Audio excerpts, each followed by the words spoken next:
ফকিরে কোনো কিরামতি নেই ভাই, যদি বল না থাকে তা ফকিরের কোনো কিরামতি নেই।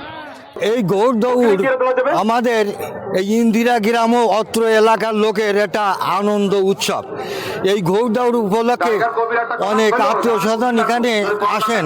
বাপদাদার আমলের থেকে আজকেও আমরা ছেলে পেলে আমাদের তাগের ছেলে পেলে আমরা তাগের ঐতিহ্য ধরে রাখিছি। আশা করি আমরা আগের চেয়েও আমরা বিজয় দিবসে অনেক আনন্দিত এবং গৌড় দৌড় প্রতিযোগিতা অনেক লোক, যেমন আগে যদি হয়তো 10,000 এখন আছে 20,000।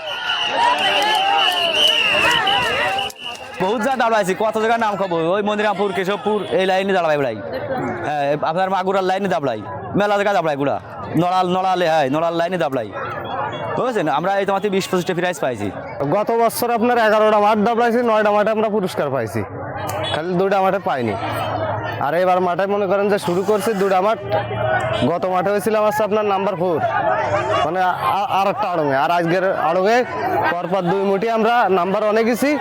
ইনশাল্লাহ আমরা জিতবো এই আশায় আছি। এই প্রত্যন্ত এলাকায় প্রতি বছর ঘোড়দৌড় প্রতিযোগিতায়, তা এই গ্রামের ঐতিহ্যবাহী ঘোড়দৌড় প্রতিযোগিতায় বিভিন্ন এলাকা থেকে বিভিন্ন জায়গা থেকে লোক আসে এবং খুব আনন্দিত উপভোগ করে এই এলাকার লোকজন। এবছর খেলাকে কেন্দ্র করে আমাদের এখানে একটা উৎসবমুখর পরিবেশ হয়। প্রতি বছরে আমাদের বেশিরভাগ গরমের টাইমে দেওয়া হয়, কিন্তু এবার 16 ডিসেম্বর উপলক্ষে এখানে আমাদের এলাকার আছে কিছু ভাই বেকার আছে, সবাইকে নিয়ে এই অনুষ্ঠানটাই করা।